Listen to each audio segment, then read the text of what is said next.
Hello students, how are you? Today we will continue our 14th chapter electric current and its effects, class 7th NCERT science. अपने last video में ये जो chapter 14 हम लोगों ने पढ़ा था उसमें जो है introduction, symbols of electric component, heating effect and electric currents, ये सारे पॉइंट डिस्कस किए थे. आज हम लोग जो है magnetic effect of electric current, electromagnet and electric bell जो है ये डिस्कस करेंगे. Magnetic effect of electric current क्या होता है? Magnetic effect of current was first discovered by Hans Christian Oersted. सबसे पहले जो है इन साइंटिस्ट ने हैंस क्रिश्चियन ऑर्स्टेड ने जो है इसके इफेक्ट के बारे में, इसके इफेक्ट को देखा था. इसने कैसे देखा था?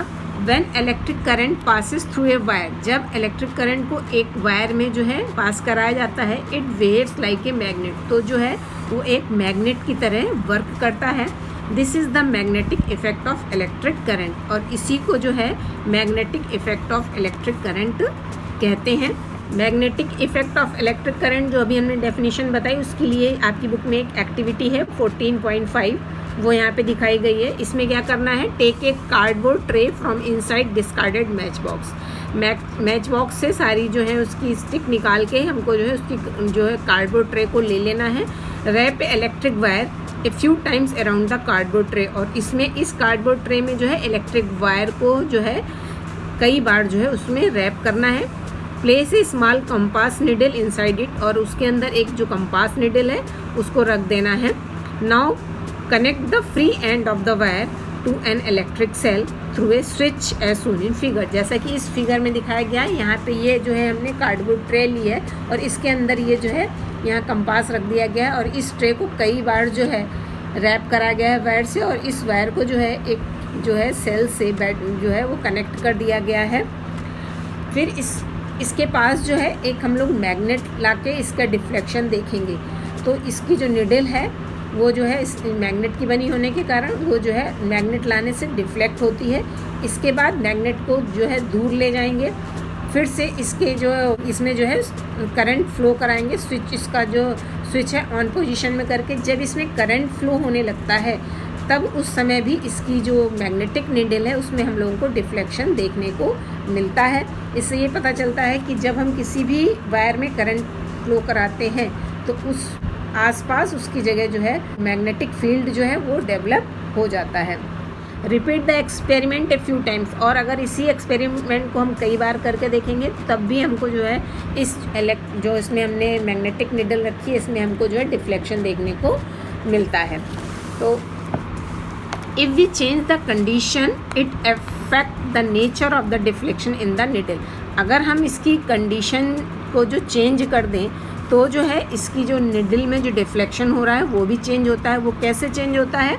If the direction of the current is change by reversing the connection of the cell, it observe that the needle gets deflected in the opposite direction. इसका डायग्राम यहाँ पे हमने दिखाया है कि इसमें इस वाले डायग्राम में यहाँ पे जो है ये मैग्नेटिक निडल रखी है. जब इसमें यहाँ पे ये जो सेल है पूरा ये सर्किट है, इसको जब हम ऑन पोजीशन में करते हैं तो इसकी जो निडल है वो नॉर्थ साउथ जो ये इसकी पोजीशन है इसमें डिफ्लेक्शन देखने को मिल रहा है. और अगर इसकी पोजीशन हम सेल की चेंज करते हैं, अगर इस पॉजिटिव नेगेटिव को जो है यहाँ पे जो नेगेटिव था अब यहाँ पे पॉजिटिव कर दें और यहाँ पे नेगेटिव कर दें तो इसका जो फ्लो है करंट का अब इस डायरेक्शन में होने लगता है. इस वाले में इस डायरेक्शन में था, तो जब इसमें करंट फ्लो की डायरेक्शन चेंज होती है तो इसका डिफ्लेक्शन भी जो है पहले इस वाले डायग्राम में डिफ्लेक्शन इस तरफ था और इस वाले डायग्राम में डिफ्लेक्शन इस तरफ होने लगता है. तो यही अभी हमने पहले पॉइंट में बताया. If the direction of the current is change, अगर हम करंट की डायरेक्शन को चेंज कर दें by reversing the connection of the cell, जो उसका सेल है उसको रिवर्स कर दें, इट इज़ ऑब्जर्व, तो हम ये देखते हैं the needle gets deflected in the opposite direction. तो जो हमारी मैग्नेटिक निडल है वो अपोजिट डायरेक्शन में जो है डिफ्लेक्ट करती है. अब इसका सेकंड है वो किस तरह से इसमें इफेक्ट देखने को मिलता है. If the amount of current is increase, अगर इसी में हम करंट का अमाउंट जो है वो बढ़ा दें बाय एडिंग वन और मोर सेल, एक से ज़्यादा सेल लगा के, it is observe that angle of deflection increase तो हम ये देखते हैं कि जो हमारी कंपास निडल है उसका जो एंगल है वो जो है इंक्रीज़ हो जाता है। ये अब हम यहाँ पे इस डायग्राम में देखेंगे। इस डायग्राम में हमने एक ही सेल यूज़ किया था और इस डायग्राम में हमने यहाँ पे 2 सेल लिए हैं। 2 सेल यूज़ करने से इसमें जो है करंट का जो अमाउंट है वो बढ़ जाता है, और इससे जो पहले जब एक सेल यूज़ किया था तो ये जो हम देख रहे थे इसमें एंगल जो था वो ये निडल कम डिफ्लेक्ट की थी, और यहाँ पे जो है इसका डिफ्लेक्शन हमको ज़्यादा देखने को मिल रहा है। तो इस वाले पॉइंट में भी हमने देखा कि जब हमने इसमें जो सेल जो है एक से ज़्यादा लगा दिए तो इसमें जो अमाउंट ऑफ करंट था वो बढ़ने के कारण जो हमारी निडल थी वो जो है डिफ्लेक्ट ज़्यादा होने लगती है।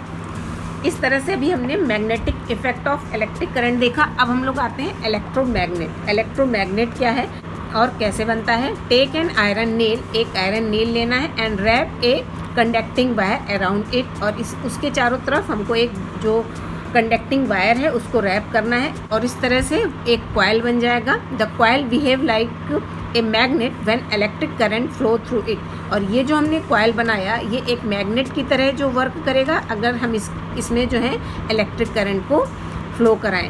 When the electric current is switch off, और जब इलेक्ट्रिक करंट स्विच ऑफ हो जाता है the coil generally losses it's magnetism, तो ये जो हमने कॉइल बनाया इसमें से जो है मैग्नेटिज्म जो है नहीं रहता है, इसमें ख़त्म हो जाता है। Such coil are called the electromagnets, और इस कॉइल को हम लोग जो है इलेक्ट्रोमैग्नेट्स कहते हैं। इसका डायग्राम जो है आपकी बुक में दिखाया गया है इलेक्ट्रोमैग्नेट का। इस एक्टिविटी में यहाँ पे डायग्राम दिखाया गया है। इसमें दिखाया गया है कि इसमें जो है 75 सेंटीमीटर लॉन्ग पीस लेना है वायर का, और उसको जो है इस नेल के चारों तरफ बांध देना है, और इस नेल के चारों तरफ बांधने में अगर इसमें हम स्विच ऑन पोजीशन में रख के इसमें करंट पास कराते हैं तो ये जो हमारा कॉइल जो बना है ये मैग्नेट की तरह वर्क करता है, और अगर इसको हम स्विच ऑफ कर देते हैं तो ये जो है मैग्नेट की तरह वर्क नहीं करता है। अब इसी में आगे देखेंगे ifs.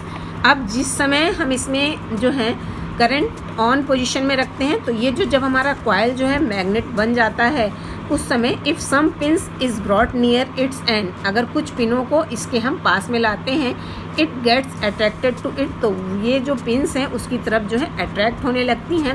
And electromagnet is also called a temporary magnet. ये जो हमारा हमने इलेक्ट्रोमैग्नेट बनाया इसको हम टेम्परेरी मैग्नेट कहते हैं, क्योंकि जैसे ही हम इसमें से जो है करंट ऑफ पोजीशन में लाते हैं ये वापस इसमें जो है मैग्नेट ख़त्म हो जाता है। यहाँ पे हम देख रहे हैं कि ये जब हम इसमें करंट ऑन पोजीशन में जब इसमें रखते हैं करंट पास होता है तब ये जो है पिंस को जो है अपनी तरफ अट्रैक्ट कर रहा है, और जैसे ही इसमें जो है करंट फ्लो होना बंद हो जाता है जब इसको ऑफ करते हैं तो इसका जो मैग्नेट है वो इलेक्ट्रोमैग्नेट जो है वो ख़त्म हो जाता है।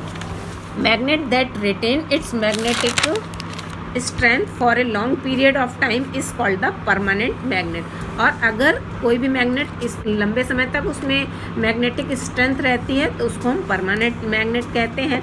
The strength of the electromagnet can be increased by the following वे, उसकी जो स्ट्रेंथ है इलेक्ट्रोमैग्नेट की वो कैसे इंक्रीज़ कराई जाए उसके 2 यहाँ मेथड बताए गए हैं। Increase the number of turn off the conducting wire, ये जो हमने अभी नेल के चारों तरफ जो वायर को लपेटा उसके जो नंबर्स हैं वो ज़्यादा, उसमें टर्न्स जो अगर ज़्यादा हम उसमें घुमाएं। Increasing the strength of the current flowing in the circuit, और जो उसमें करंट फ्लो हो रहा है उसकी जो है अगर हम उसको बढ़ा दें करंट को, तो इस तरह से भी हम लोगों ने इलेक्ट्रोमैग्नेट को समझा। अब इसके यूजेस क्या हैं? What is the uses of electromagnets? They are used to lift heavy iron articles, ये हमारे जो है हैवी आयरन आर्टिकल्स को जो है लिफ्ट करने के काम में आते हैं। Like cars in workshop to separate iron from garbage dump, अब गार्बेज वगैरह से आयरन को अलग करने में भी इनका यूज़ होता है। In loudspeaker, telephones, electric fans, washing machines, refrigerator, toys and electric bells, इन सभी में जो है इलेक्ट्रोमैग्नेट का जो है यूज़ होता है। अब इलेक्ट्रिक बेल में जो है इलेक्ट्रोमैग्नेट का यूज़ होता है और ये किस तरह से वर्क करती है वो भी हम लोग यहाँ पे देखेंगे। All our home have electric door bell, हम सभी लोगों के घर में जो है इलेक्ट्रिक बेल होती है। And electric bell is based on the principle of magnetic effect of current, ये जो है इलेक्ट्रिक बेल जो है मैग्नेटिक इफेक्ट ऑफ करंट पे जो है इस प्रिंसिपल पे वर्क करती है। इसमें क्या होता है, एक horseshoe type U shaped का जो है इलेक्ट्रोमैग्नेट लेते हैं जो कि a coil of wire wound on a iron piece, एक आयरन पीस के चारों तरफ वायर को लपेट करके बनाया जाता है, is used which is connected to the source of current through a switch, और इसमें जो है वायर को जोड़ के एक स्विच से जोड़ देते हैं जिससे कि इसमें जो है करंट फ्लो होता है। इसका जो है डायग्राम आपकी यहाँ पे बुक में दिखाया गया है, circuit of an electric bell. इसमें यहाँ पे ये जो है ये हमने यू शेप्ड का जो है इलेक्ट्रोमैग्नेट लिया हुआ है, और इसमें अब ये किस तरह से इसकी वर्किंग है वो भी हम लोग समझेंगे। In addition to the electromagnet, the electric bell has a metallic gong, a hammer to strike the gong, and a screw attached to a soft iron strip. अब यहाँ पे आप इस डायग्राम में देखेंगे कि इस डायग्राम में यहाँ पे जो है स्विच है, और ये जो है हमारा इलेक्ट्रोमैग्नेट है, ये गोंग है, ये हैमर है, यहाँ पे ये जो है सॉफ्ट आयरन स्ट्रिप है जो कि एक स्क्रू से अटैच है, यहाँ पे ये है बैटरी है। अब जो है कह रहा है when the button is pressed, ये जो स्विच है ये बटन है, जब इसको हम लोग प्रेस करते हैं द सर्किट बिकम कंप्लीट, तो हमारा जो इसका सर्किट है वो कंप्लीट हो जाता है, करंट स्टार्ट फ्लोइंग, और जो इसमें करंट है वो फ्लो होने लगता है, एंड दस electromagnet attract the iron strip, और जब जो इसका जब सर्किट कंप्लीट हो जाता है तो इसमें जो है मैग्नेटिज्म डेवलप हो जाता है, और ये जो इलेक्ट्रोमैग्नेट है इस वाली आयरन स्ट्रिप को अपनी तरफ जो है अट्रैक्ट करने लगता है, और जब ये अब आयरन स्ट्रिप इसकी तरफ अट्रैक्ट होती है तो हैमर जो है गोंग से जो है टकराता है और जो है साउंड प्रोड्यूस होती है। The hammer get attract to the gong, जो हैमर है वो गोंग से टकराता है, एंड स्ट्राइक, और जो है उसमें से एक रिंगिंग जो साउंड है वो प्रोड्यूस होती है।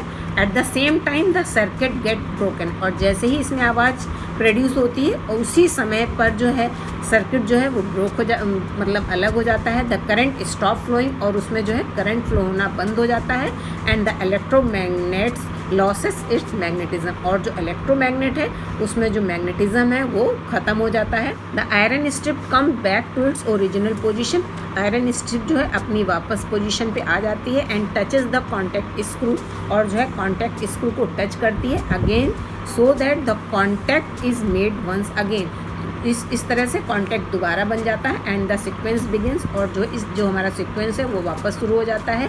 The hammer strike the gong every time the circuit is completed, जब हमारा सर्किट कंप्लीट होता है उस समय जो है हैमर गोंग से टकराता है। This is how the bell ring, और इस तरह से जो है रिंग जो है वो बजती है। और इसी का डायग्राम यहाँ फिर से आप लोग एक बार देख लीजिए। यहाँ पे जो है ये हमने जो है एक यू शेप का इलेक्ट्रोमैग्नेट लिया है जो कि जो है कॉइल से तैयार किया है। यहाँ पे इसका स्विच है, ये बैटरी है, यहाँ पे जो है ये वाला जो है ये सॉफ्ट आयरन है, यहाँ पे ये स्क्रू लगा है, ये इसका हैमर है, ये गोंग है। जब इसमें यहाँ पे बटन को प्रेस करते हैं इसमें जो है करंट फ्लो होने लगता है, और इसका जो मैग्नेटिज्म है ये इसको सॉफ्ट आयरन को अपनी तरफ खींचता है। जब ये इसको अपनी तरफ खींचता है हैमर जो है गोंग से टकराता है और जो है रिंगिंग साउंड प्रोड्यूस होती है। जैसे ही ये इससे टकराता है उसी समय पर इसका जो सर्किट है वो डिस्कनेक्ट होने लगता है, और इसका जो है मैग्नेटिज्म वो ख़त्म होने लगता है, और ये वापस जो है आयरन स्ट्रिप, जब इसका जो आयरन स्ट्रिप है इसको ये अट्रैक्ट नहीं करता है और ये दूर जाने लगती है, और इसकी रिंगिंग साउंड जो है वो बंद हो जाती है। और इसी तरह से जो है ये इलेक्ट्रिक बेल जो है वो वर्क करती है। तो ये चैप्टर जो है आज हमारा ख़त्म होता है। इसमें जो भी हमने पढ़ाया, अगर इसमें आपको कोई भी डाउट हो तो आप हमसे कांटेक्ट कर सकते हैं। Thank you.